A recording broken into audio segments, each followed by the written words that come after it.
Oh. Hello there, Crypto Connie. I've been trying to figure out how to silence Connie for a long time.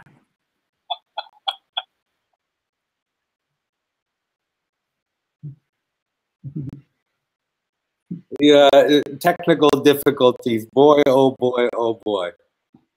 You know, sometimes they make our life so much easier, you know.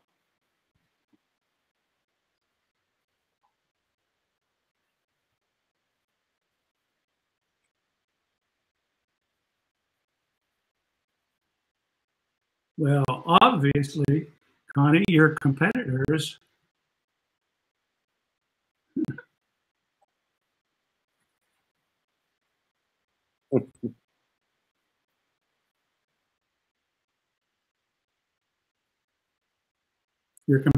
are trying to interfere with you, Connie. That's what it has to be.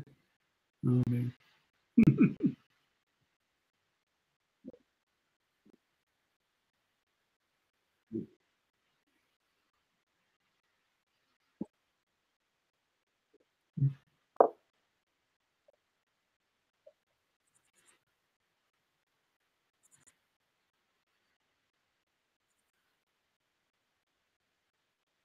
I just saw the face of recognition right there. Oh, perhaps it could be this. what does this on button do? Yeah, exactly. Mute? Mute?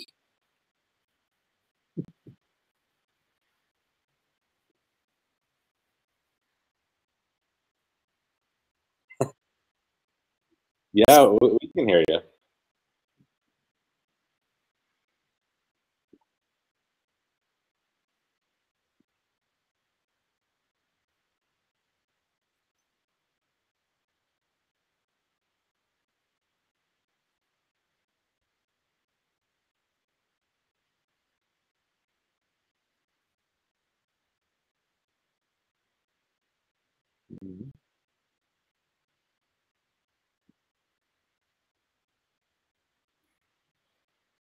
Sure, go ahead.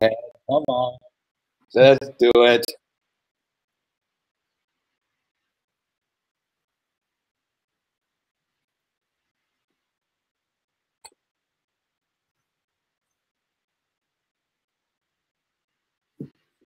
So, yeah.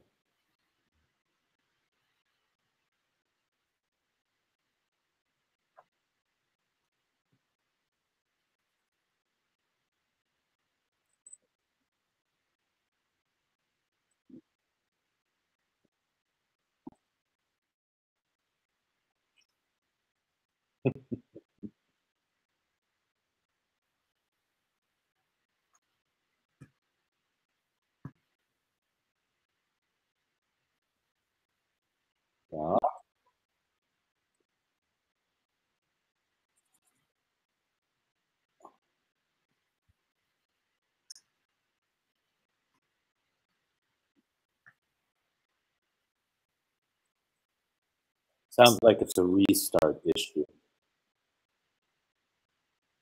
When all else fails, reboot. Exactly. Unplug it a few times and plug it back in. I mean, sometimes that's the only thing that will take care of it.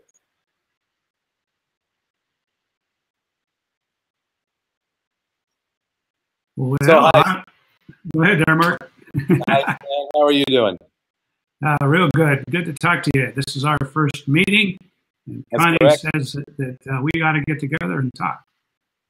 Yeah, it's logical, basically, because of you know, what we've done and how we have used BitShares to accomplish what we could not have accomplished without BitShares. It only just makes sense. It makes perfect sense to me. Yeah, I'm all anxious to hear about it. I did get a chance to watch your a couple of your videos online. They're really nice professional quality and everything. Got a chance to see some interaction with the BitShares network on your maybe third or fourth video or something. Okay. Did get a chance to share that link with some of the people here on one of their Telegram channels. So maybe a few other people have access to that link right now. Okay. So we're all ready to sort of hear about what you have to say. So I don't know. I could pretend that I am Crypto Connie. And give it your best shot. Go ahead. Yes. Hello, Blue Rockers. This is Crypto Connie. And I'm here tonight. I want you to be sure to click like down below, and everywhere else you can see a like button. And we'll be having an interesting talk tonight. What we have planned is to meet a new person that has been doing stuff with BitShares tonight. And Connie has that all planned out. We'll probably get to your questions a little bit later on and talk about different things. And I suppose that there will be a couple little newsy announcements or something like that from the past week. And maybe what we'll do right now, with your indulgence, is just make a couple comments that I would typically do when Connie asks me to do that. And maybe she'll be ready to conduct this interview by then.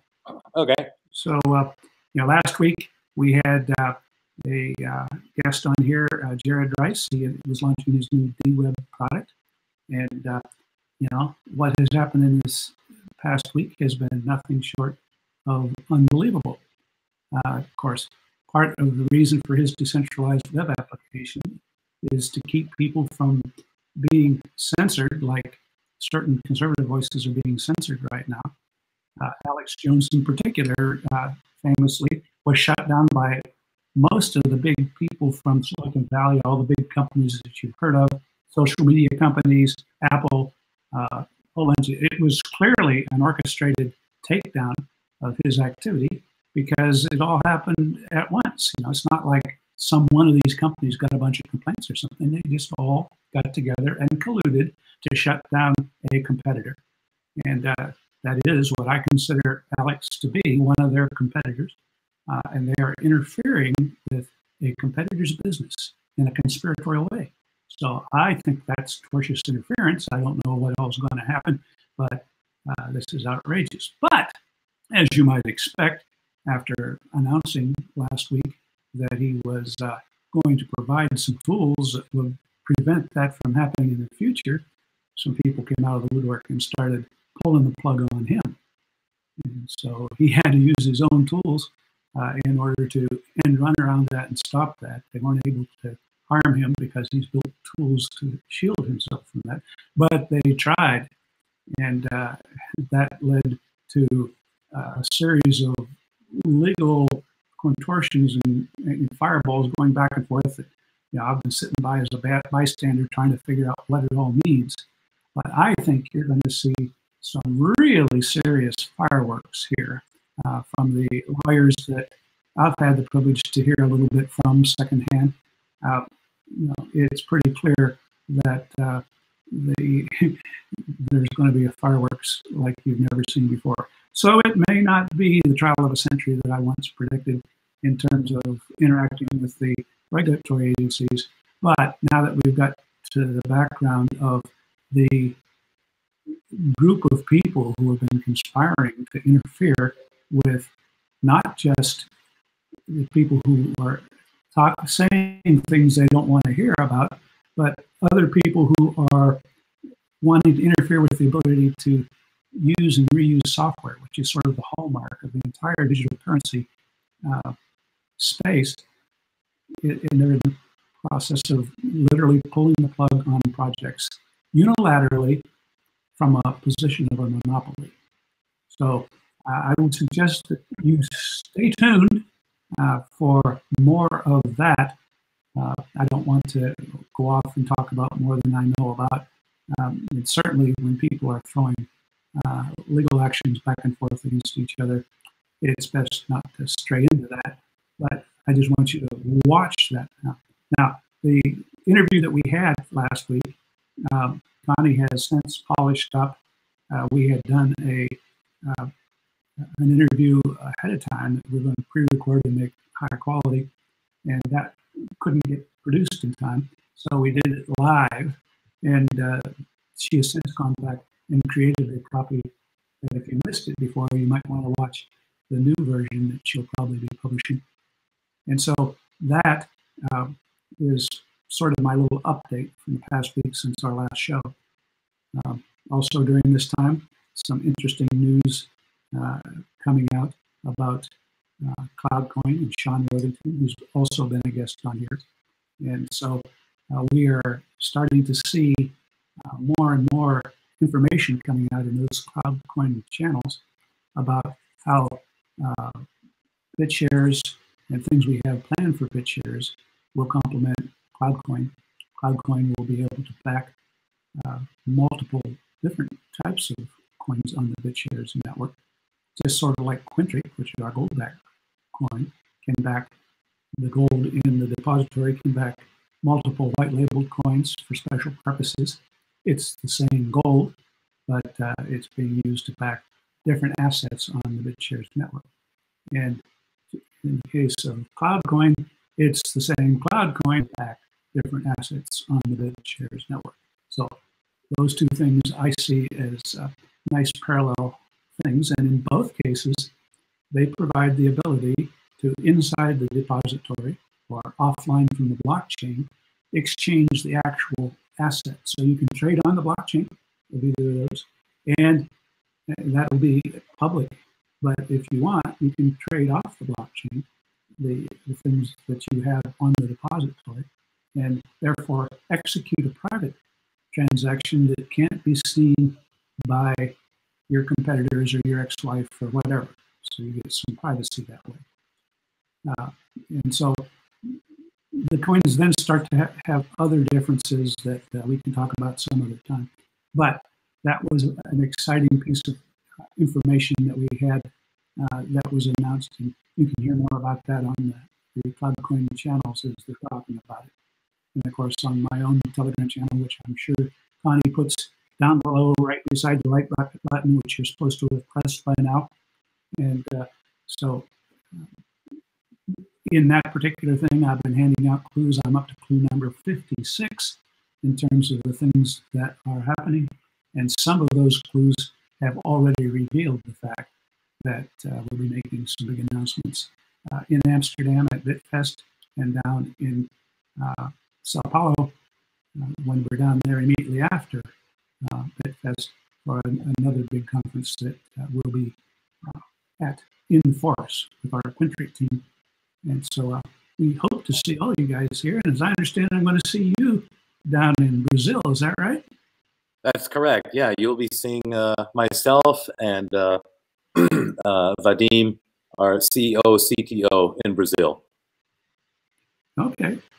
All right. Well, I think at this point, I've done my preliminary notices. I'm going to let you talk for a few minutes because I just noticed I failed to plug my battery in, and I'm going to go dark if I don't find a power cord. So in this ad-lib thing, if you wouldn't mind, I'm going to keep my ears on and listen to you, but if you wouldn't mind taking a few moments to talk about what it is that you're up to and what you'd like Connie's audience to know about what you're building. Sure. So basically, what CRYPVISER has done is, in one aspect, it has reinvented the wheel in the form of cryptology. We have closed the ever-present loophole in the end-to-end encryption model. We have basically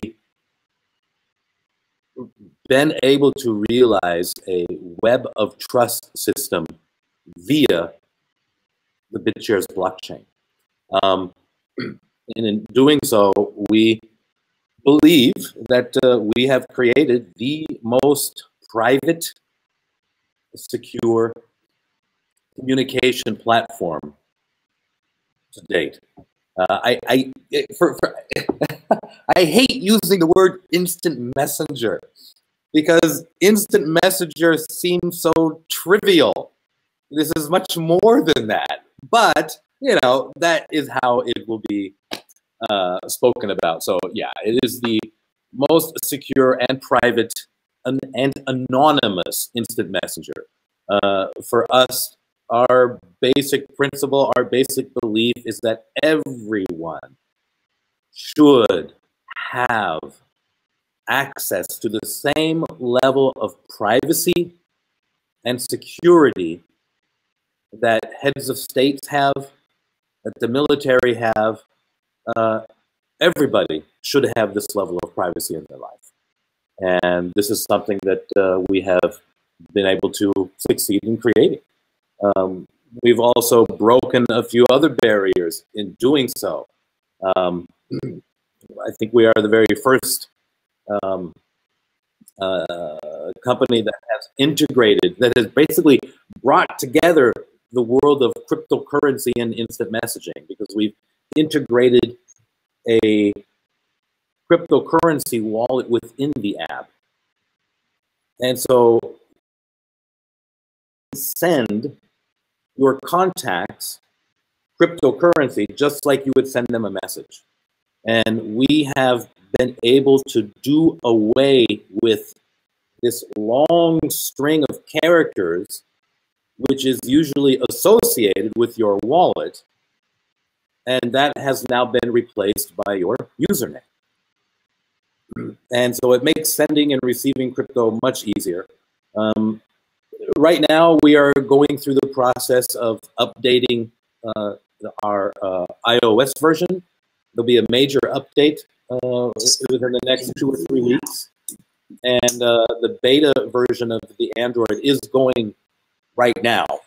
It's in the process of going through the beta version.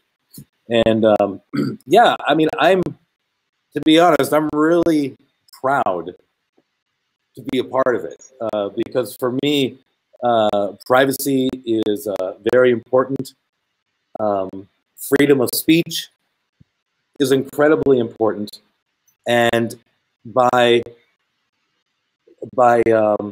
implementing decentralization, this is also something that we feel will give our app, the instant messenger, much more reliability in the usage of it. Fairly soon, very, very soon, we are going to be releasing the nodes, and everyone and anyone can participate in this. And the more and more people who do participate in this, well, you know, the network will just get that much stronger and more reliable. And so in places around the world where sometimes the communications of people get blocked for certain reasons. We've seen it happen in Russia, we've seen it happen in India and Afghanistan. With our service, that won't be possible. It'll be very, very difficult to be able to completely block that service because we don't have a single server just to shut down. And so there's a lot of questions I'd like to ask sure. along here. That's quite a handful. It sounds to me like you have built, and this is amazing to me, you succeeded in getting a application that has digital currencies onto an iPhone and available from the Apple Store. Yeah, I hear you. I hear you. Yes, I can hear you.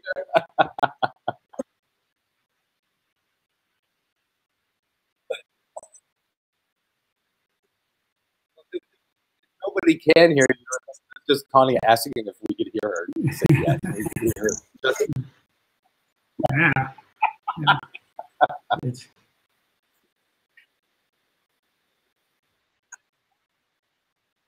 I can hear. Huge booming Connie voice in my ear.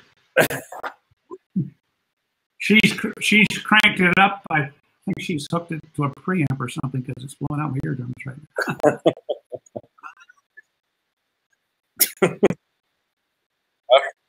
Okay.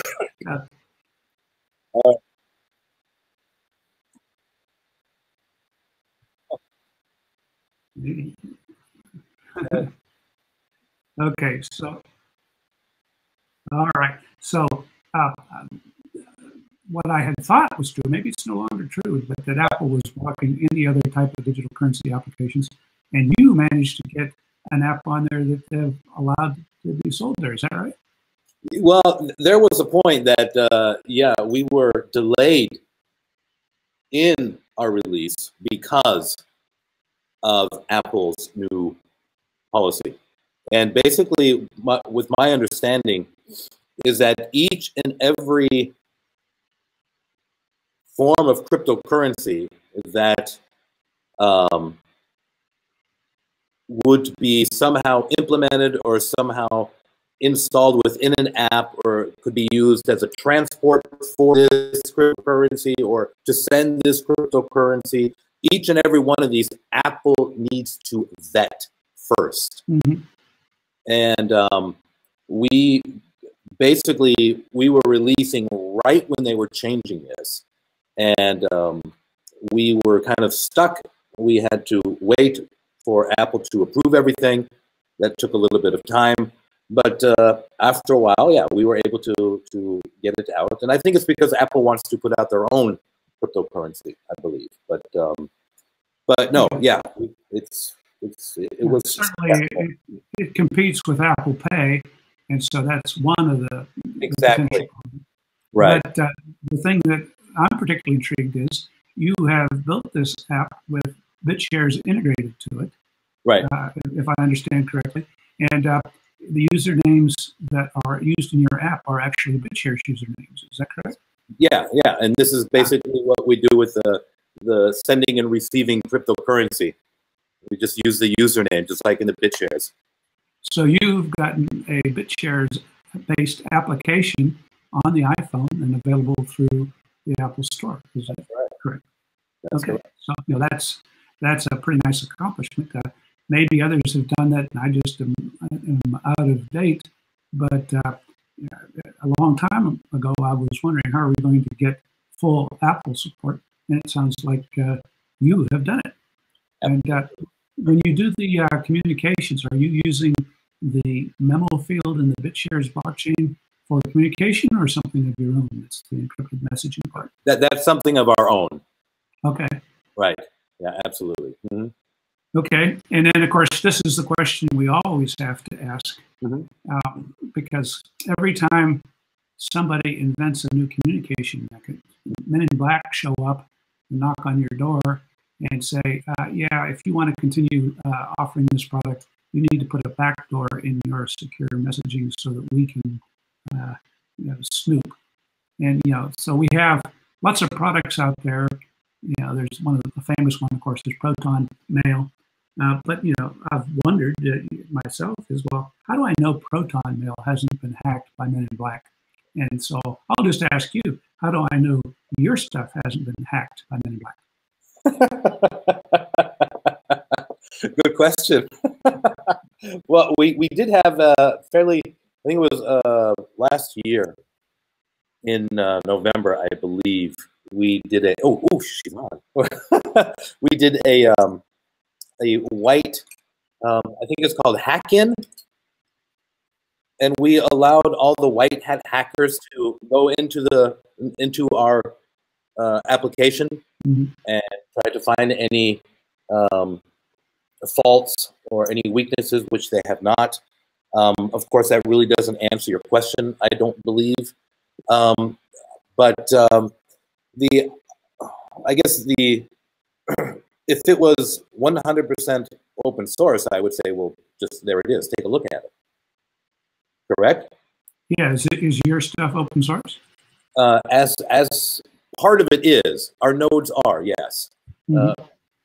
However, we are trying to, where we have every other single communication platform out there making their money by selling user information, we are going the exact opposite. We want to support ourselves, our employees, by saving, by keeping the user's information private and not selling it. I mean, we don't have, I think we are the only instant messenger that we have no information on our users whatsoever. We don't use SMS verification. We don't have a mobile number. We don't have an email address. We don't even have the user's first name. We have no information at all on these users for us to sell. And so our business model is to try to succeed in protecting users' data and not selling it. So the only thing people have to have is a BitShares account, which is inherently anonymous in its own right. And, that's correct. And you connect people based upon, I guess, the private keys of their BitShares account. That's that correct. Right? That's correct. Okay. Yeah.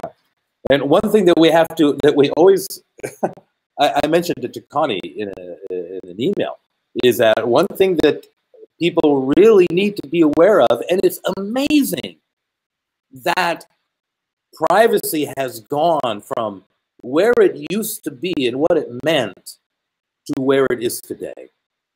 When we tell people, our users, when you install the CryPVISER app, please be sure to write down your password, because if you forget it, that's it. Don't expect to call us and ask us, ooh, I lost my password. Could I please get it? We don't have this information. And you would think that if somebody is really has their privacy in mind, that nobody should have that password except them. Mm-hmm. But in today's world, where, yeah, if you lose a password, you call the company, whether it be a password for your bank account or a password for something else or a password for your cable provider, or I'm not sure what it could be, and say, yeah, I need my password, I lost it, I need one. Okay, we'll send it off to you. We'll make you a new one. We can't do that. We can't make a new one. Yeah, that's been a hard lesson for a lot of people to learn. It is. It is. And of course, we have this same. It is the identical same problem that appears on BitShares. That's been mitigated on Steam at Dan Larimer's second project, where there are account recovery processes, and also featured in EOS, his third project. And so I expect that kind of capability is something that is going to be coming back to BitShares in the work that we're doing, and therefore would presumably solve that problem for you in the future, in this coming year. So that will be an ability to use supports of other people you know and trust to help you recover your password. And so that'll be something that I think your users will enjoy having as we go forward.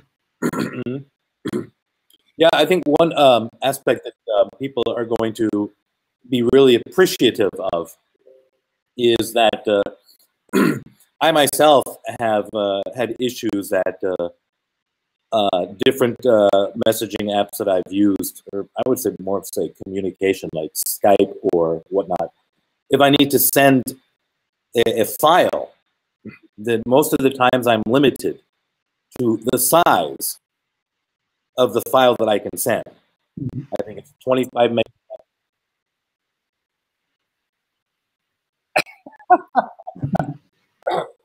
So kind of limited to the file, the size of the file. And I've been in touch with Freedom Today Network. I've been in touch with Electronic Frontier Foundation. And for reporters who are out in the field, if they need to send a report back to the headquarters or wherever they need to be. Within using CryptVisor, the amount of data that you send is unlimited. I mean, you could send a 1.8 gigabyte file with CryptVisor, and it's not an issue. And I think in a lot of fields, communication fields, reporters, I think this is a really great thing, especially reporters who might be reporting in a country that's not so media friendly in some aspects. You know, they would still be able to get their news out. So I think we've touched on a lot of things, and yeah, really, I'm really pleased to hear that. I was have something less than or a lot better than what Twitter would have in terms of just a short little things. You could send entire emails. The only limitation is how much you can finger in on the keyboard of your computer, right? And presumably you can use the speech to text with your app as well, so that you could dictate a arbitrarily long message. Is that right? You kind of broke up there for a second. Okay. There's this blitzer that keeps talking to you. Check on it. Yeah. If I called it a shit, I'd never go away with it. So I don't know what's going on.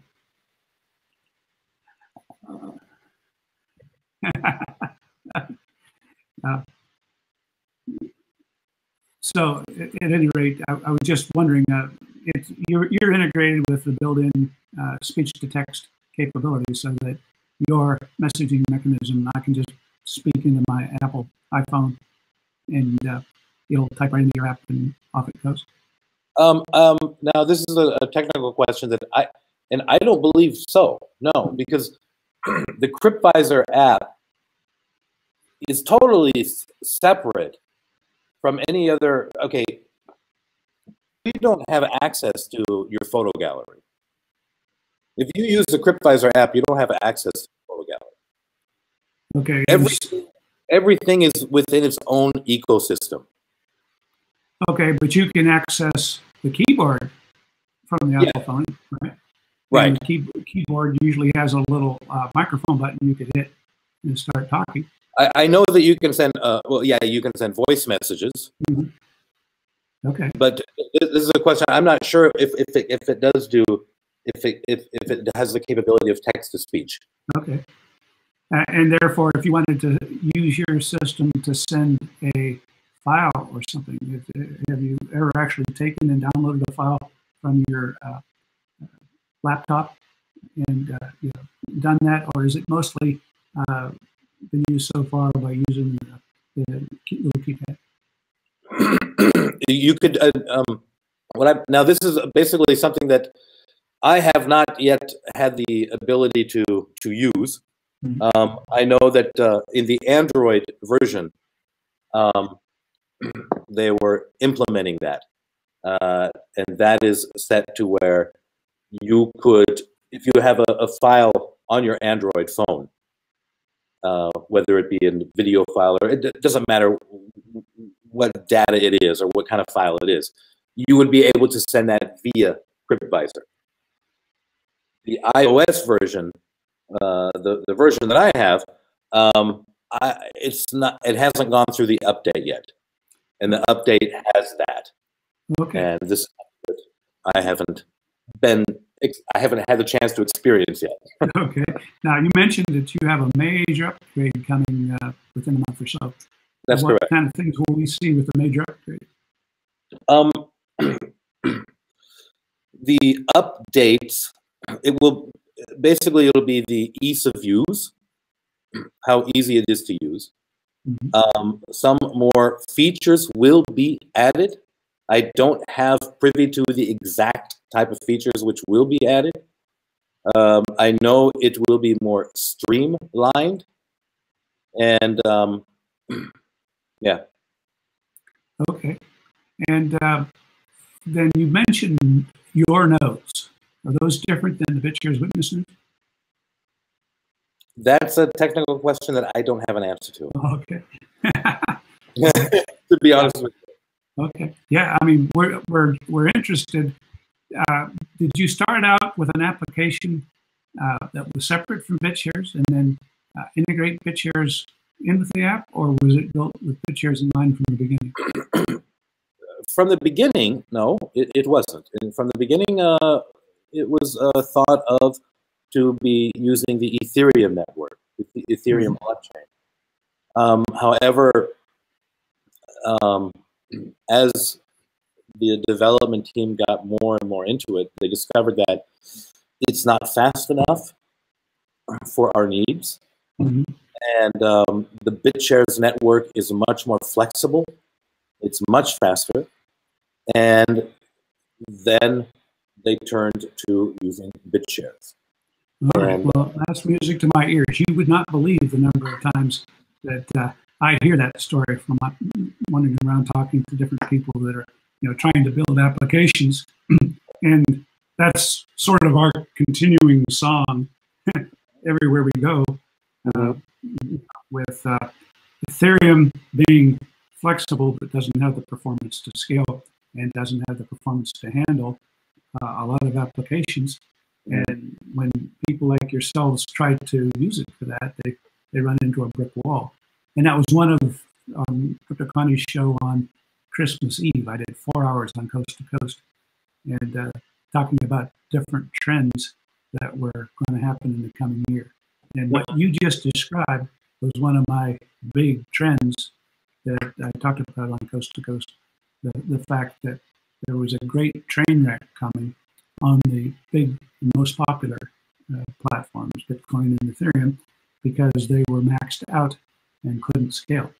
Mm-hmm. And that was arguing that an awful lot of savvy developers would be moving on to the BitShares platform for that reason. And so when you pull that out, all of a sudden I say, wow, it's nice to hear that from somebody who's actually experienced and lived it. You're a use case for the exact message that I've been sharing with folks. Yeah, I would have to say that, we are one of the very, very few, and you know this, and all of the viewers know this. Anytime you have an ICO or a company that comes out and has this idea and they want to develop this, they want to create that, 80, 90%, 93% of these companies never accomplish what they stated that they wanted to do. I mean, this is just a sad fact. Mm-hmm.